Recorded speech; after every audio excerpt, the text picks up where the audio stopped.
Gabriel, eu perdi uma colônia de abelha nativa e agora? O que eu faço? Calma, nem tudo tá perdido.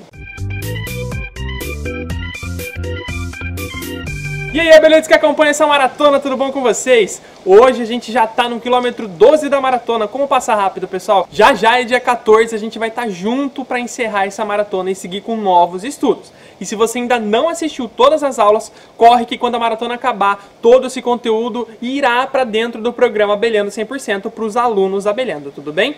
Assiste tudo, baixa os materiais e vamos que tem muita aula pela frente ainda pra gente estudar e se aprimorar cada vez mais. Essa semana ela tá cheia de dicas de manejo, que é muito importante se você quer manter seguras e vivas as suas abelhas. Mas muitas vezes, por falta de conhecimento, manejo inadequado, por ação de terceiros, algumas colônias morrem. E isso é horrível, pessoal. Quando eu comecei a conhecer as abelhas nativas, lá atrás, no início, eu cometi um grande erro. Na casa dos meus sogros tinha um ninho de jataí no muro. E por falta de informação, por falta de conhecimento em um método, eu achei que seria uma boa tirar elas dali e coloquei em uma caixa racional.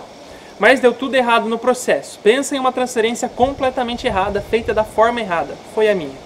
Tudo que não podia acontecer, aconteceu na transferência. E é claro, no fim do dia, a colônia estava completamente morta. Isso por minha culpa. Depois disso eu prometi pra mim que eu nunca mais ia deixar isso acontecer. Nunca mais queria ter essa sensação horrível de ter acabado com uma colônia inteira por me meter a fazer algo que eu não sabia fazer. Depois disso eu me tornei um obcecado por abelhas nativas e olha só onde eu vim parar. E mesmo que eu tivesse boa intenção, por não saber como fazer essa transferência, eu fui apenas um meleiro. E isso infelizmente é comum de acontecer. Se você já fez papel de meleiro por falta de informação, deixa aqui nos comentários pra gente saber, pra eu não me sentir único nessa, tá? Bom, tudo bem errar, pessoal, é por isso que a gente está aqui para aprender. Reconhecer o erro e buscar informações já te coloca no caminho certo para se tornar um meliponicultor consciente. Bom, tirar abelhas do muro sem autorização é crime. Matar uma colônia assim é um crime à natureza.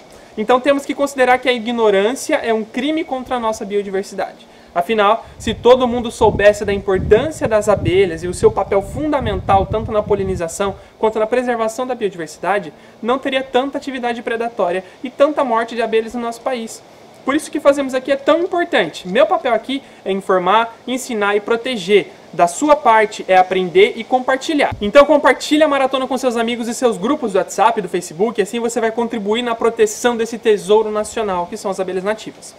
Bom, pessoal, agora vamos ao conteúdo, que é o que todo mundo está esperando, tá? Algumas vezes em nossos meliponários, algumas colônias elas morrem e a gente não tem a informação para entender o que está acontecendo e como agir nessa causa. Uma diapausa prolongada da rainha no momento errado, por conta de algum fator estressante para a colônia, o frio, o calor excessivo, o ataque de inimigos naturais ou até mesmo intoxicação por veneno. São fatores que podem contribuir e muito para a morte de colônias de abelhas nativas em meliponários de todo o Brasil. Por isso, vamos entender os sintomas que esses problemas causam nas colônias, pois assim a gente vai saber como agir nesses casos, tá bom? Primeira coisa, diapausa prolongada da rainha. Bom, a rainha, como a gente já sabe, ela realiza a postura na colônia de abelhas nativas. Ela é responsável pela geração de mais e mais operárias no ninho, e como a gente já viu, ela é quem dita os comandos da colônia por meio das feromonas emitidas por ela. As rainhas de algumas espécies de abelhas nativas, elas apresentam um comportamento de diapausa, que é a pausa da postura em um período específico do ano por aproximadamente aí uns 30 dias, que pode ocorrer de maio até agosto, tá? A diapausa é uma estratégia da rainha para diminuir o contingente de abelhas durante os períodos mais frios do ano, pois assim elas vão necessitar de menos alimento e, consequentemente, as operárias vão trabalhar menos na colônia, prolongando o seu tempo de vida. Mas durante esse período, se for feito algum manejo ou até mesmo um excesso de manejo por parte do meliponicultor, a rainha e a colônia como um todo, eles vão ser submetidas a um estresse excessivo, podendo interferir na diapausa da rainha, aumentando o tempo normal desse período, o que vai acabar causando problemas de desenvolvimento sérios para sua colônia, porque as operárias elas vão começar a morrer e devido à pausa da postura da rainha, novas operárias não vão nascer naquela colônia. Vai ter um déficit de operária e a colônia vai enfraquecendo e se fragilizando mais e mais com o passar do tempo. A segunda coisa é o frio excessivo. O frio é a causa da morte de muitas colônias de abelhas nativas do Brasil, principalmente na região sul do país, em meliponários despreparados para as baixas temperaturas. Durante o inverno, as médias de temperatura dos estados da região sul do Brasil chegam facilmente próximo de 0 graus, e essa temperatura é mortal para as crias de todas as espécies de abelhas nativas, incluindo as espécies que ocorrem naturalmente nessas regiões mais frias. Além de reduzir a temperatura da região da cria da colônia, o frio também pode retardar a atividade das abelhas operárias e também da rainha. Caso a temperatura interna da região das crias reduza a menos de 25 graus Celsius, já é sinal de alerta para algumas espécies de clima mais quente. Para as espécies mais adaptadas ao clima mais frio, temperaturas internas abaixo dos 20 graus são extremamente preocupantes. O frio mata os embriões dos ovos postos pela rainha, além das larvas em desenvolvimento inicial da colônia, comprometendo uma grande parte da cria da colônia. E além disso, devido ao retardamento do trabalho das operárias e da rainha durante esses períodos mais frios, a construção de novas células de cria e a postura da rainha vão ficar comprometidas, o que pode gerar uma deficiência no desenvolvimento da colônia como um todo. E fora isso, tem outro fator agravante. Durante esse período mais frio, além da baixa de floradas, as operárias tendem a sair muito menos para realizar a coleta de alimentos e as poucas que saem têm grandes chances de não conseguir voltar. Em situações de frio extremo, assim que as operárias campeiras têm contato com o meio externo, os seus músculos locomotores ficam comprometidos por conta do frio excessivo, impedindo ela de voar e conseguir retornar para a colônia após a coleta. Por isso, cabe ao meliponicultor dessas localidades criar artifícios que facilitem a adaptação e a criação das colônias em seus meliponários, além de realizar manejos específicos para manter um bom desenvolvimento das colônias dos seus meliponários durante esses períodos de frio extremo. Tá? Terceira coisa que a gente tem que se atentar é quanto ao calor excessivo. Além do frio, o calor também pode ser uma causa da morte para muitas colônias. Isso acontece principalmente quando a colônia está em um local que bate muito sol, ou se existe poucos orifícios de ventilação para possibilitar o equilíbrio térmico e a troca gasosa do interior da colônia. A caixa modelo IMPA ela é pensada também para facilitar o manejo em regiões mais quentes. Os orifícios de ventilação superiores e inferiores do modelo padrão dessa caixa permitem uma boa regulação térmica da colônia, sendo necessário menos esforço por parte das operárias que vão poder se dedicar a outras atividades da colônia, desenvolvendo muito mais essa colônia. O calor excessivo pode gerar uma série de problemas para as colônias, incluindo deformidades na postura da rainha, na construção de novas células e estruturas internas da colônia, no desenvolvimento adequado das crias e também no tempo de vida das operárias, que vão precisar dedicar muito esforço e muita atenção para resfriar a colônia, principalmente se ela tiver em uma caixa despreparada para o calor da região. Quarta coisa é o ataque de inimigos naturais. Como todos aqui já sabem, já estão cansados de saber na maratona, o ataque de inimigos naturais é uma das maiores causas de morte de colônias de abelhas nativas em todo o nosso país. Principalmente se o meliponicultor não estiver atento a isso e não realizar os manejos de correção necessários para resolver esses problemas. São mamíferos, forídeos, mosca-soldado, abelhas-limão e diversos outros animais, todos eles são aproveitadores de colônias de abelhas nativas. Os mamíferos que atacam colônias de abelhas nativas, como os coatis, os gambás e os demais mamíferos, são relativamente mais fáceis de serem evitados. Mas mesmo assim, quando eles conseguem chegar até o meliponário, podem fazer um grande estrago e prejudicar muito suas colônias. Eles buscam o estoque de alimento da colônia e as células de cria para poder se alimentar, podendo devorar toda a colônia e causar um grande estrago, sendo muito difícil de recuperar. Eu sei disso porque uma colônia de guaraipo minha foi atacada por gambá e ele consumiu quase todas as crias da colônia e ela ficou muito fragilizada. Tive que entrar com vários manejos de alimentação para recuperar essa colônia e conseguir fazer ela se desenvolver melhor como ela já está desenvolvida agora. Já os forídeos e a mosca-soldado, eles buscam colônias de abelhas nativas para servirem de alimento para suas crias. Os forídeos são aquelas pequenas mosquinhas que a gente vê andando rapidamente pelas caixas no meliponário. Eles normalmente ocorrem durante os períodos mais quentes do ano, pois são nesses períodos que eles e as crias se desenvolvem melhor. Já a mosca-soldado, elas são bem maiores e de aspecto alongado. Elas têm uma coloração escura e o ovopositor bem desenvolvido e alongado também, o que permite que elas alcancem as pequenas frestas entre os módulos da colônia para colocar os seus ovos. Já o forídeo é um pouco diferente, eles precisam acessar o interior da colônia para depositar os seus ovos nos potes de alimento do ninho.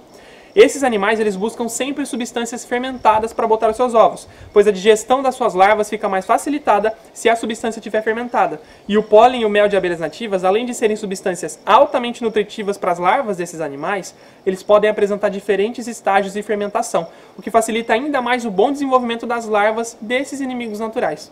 Por isso, uma colônia de abelhas nativas é um prato feito para forídeos e também para as moscas soldados, que buscam as colônias pelo mesmo intuito, a reprodução. A quinta coisa é a intoxicação por veneno. Essa talvez seja uma das maiores causas de morte em massa de abelhas nativas no nosso país e a gente tem que ter muita atenção quanto a isso. Com a liberação de centenas de novos agrotóxicos recentemente, a diminuição de fiscalização e também o afrouxamento de legislações ambientais, a aquisição e a dispersão de insumos agrícolas ficou muito mais facilitada e, consequentemente, mais frequente em lavouras de monoculturas espalhadas por todo o nosso país. Com isso, colônias naturais e até mesmo meliponários presentes nas redondezas de sítios, de fazendas, lavouras que aplicam esses insumos em suas plantações, acabaram exterminadas pelo efeito desses venenos sobre o sistema nervoso das abelhas. E não pensa que são poucos os locais que aplicam esses insumos. Na verdade, com a facilidade de aquisição desses produtos, seu uso tem aumentado muito por todo o país, prejudicando cada vez mais as colônias de abelhas nativas e sendo uma das maiores causas da perda da biodiversidade meliponícola de todo o nosso país, junto com o desmatamento e as queimadas. E nem quem está na cidade está salvo, muito pelo contrário, visto que tem muitos lugares que ainda tem a aplicação do fumacê, que atinge em cheio os meliponicultores urbanos. Entendi, Gabriel, mas nesses casos a gente perde tudo ou será que dá para fazer alguma coisa? Bom, pessoal, uma colônia de abelha nativa só precisa de algumas abelhas e uns discos de cria para conseguir manter o seu desenvolvimento. Não precisa nem da rainha para ser chamada de uma colônia. Então, quando tiver operárias e material da colônia, ainda a gente pode salvar essas abelhas. Isso é muito mais fácil se você tiver um método e mais caixas da mesma espécie para poder te auxiliar nesse manejo. Existe um módulo no programa Abelhando 100% que se chama UTI de abelhas. Quando a gente resgata enxames ou a gente tem caixas muito debilitadas, a gente pode usar o conhecimento da UTI de abelhas para salvar essas colônias. Se na sua colônia tiver discos de cria ainda saudáveis e algumas poucas operárias, existem técnicas de recuperação que você pode aplicar com conhecimento e ter as chances de salvar essas abelhas e essas colônias fragilizadas. Você pode doar discos de cria, você pode doar princesas ou realeiras, no caso de trigoniformes, doar campeiras, doar mel, pólen, cera. Tudo isso ajuda as abelhas nesse período de fragilidade. E se caso alguma das suas colônias não tenha mais como ser recuperada, ainda assim dá para reaproveitar o material dessa colônia e fornecer para outras colônias. Cada parte da colônia é importante e demanda um baita trabalho das abelhas para produzir e é um desperdício jogar isso fora. A primeira coisa que você pode fazer é doar o alimento. Se na sua colônia perdida tem potes de alimento em bom estado, sem fermentação, sem florídeos, por exemplo, você pode oferecer para outras colônias do seu meliponário, ou no caso do mel, pode até consumir. Já o cerume você pode doar para outros enxames e será muito bem-vindo para elas, sendo que a cera é um dos materiais mais difíceis para as abelhas produzirem e demandam mais esforço, mais energia e mais trabalho das operárias. Você simplesmente pode colocar eles do lado de fora e as abelhas das outras colônias vão vir para coletar essa cera e esse material que vai ficar do lado de fora. Você pode ver que as vespas e abelhas solitárias também aproveitam esse material, e é muito útil isso. Se sobrar algum disco de cria em bom estado, pode entregar a outra colônia saudável que pode adotar essa cria e salvar essas abelhas em desenvolvimento. E se mais nada de aproveitável sobrar, você pode usar o material da colônia para produzir o seu próprio atrativo. Com um pouco de álcool e material biológico da colônia, você pode fazer atrativo para suas próximas iscas PET, tá bom? Praticamente tudo é reutilizável, o pólen, a cera, o mel, o própolis, discos de cria, a caixa da colônia, enfim, quase tudo. A gente só precisa ficar atento para não fornecer pólen e mel contaminados ou com presença de larvas de inimigos naturais para outra colônia, pois assim a gente vai estar comprometendo mais uma de nossas colônias ao invés de estar ajudando ela fornecendo esses materiais. Além disso, fornecer qualquer material originário de uma colônia que foi contaminada por algum tipo de veneno também não é aconselhável, pois as substâncias nocivas do veneno ainda podem estar impregnadas na caixa e nos materiais da colônia, o que pode causar problemas para a colônia que receber esses materiais. Esse é o único caso em que é recomendado o descarte total da colônia infectada. Se você não sabe como identificar se sua colônia está envenenada, dá uma olhada na aula do quilômetro 8 que eu ensino como fazer isso, tá? Nós sempre vamos tentar resgatar as colônias, mas quando não é possível, a gente sempre pode reciclar. Muita gente vem até mim perguntando o que fazer com material de colônias que estão morrendo ou que já morreram. E por isso a UTI de abelhas é tão importante para os alunos do programa fechado. E você que está acompanhando essa aula, comenta aqui embaixo, #MaratonaAbelhando se essa aula foi útil para você. Amanhã a gente vai falar do terror dos meliponicultores, os florídeos e os inimigos naturais das colônias de abelhas nativas. E o que a gente pode fazer para evitar e eliminar os florídeos e esses inimigos das suas caixas de abelhas, tá? Mais tarde eu envio o PDF com o resumo dessa aula para os grupos do WhatsApp e se você quer receber é só clicar no link que está aqui embaixo na descrição e se cadastrar nas listas exclusivas da maratona. Todo dia eu mando os resumos das aulas para a galera dos grupos e assim quando as aulas saírem do ar para entrar na grade do curso Abelhando, você pode usar os PDFs para relembrar de tudo que foi passado durante a maratona. Um grande abraço do maior abelhudo de todos e até a próxima aula amanhã, o quilômetro 13 dessa maratona, que a gente vai falar sobre os inimigos naturais de abelhas nativas e como controlar eles de uma forma fácil e prática, tá? Fui!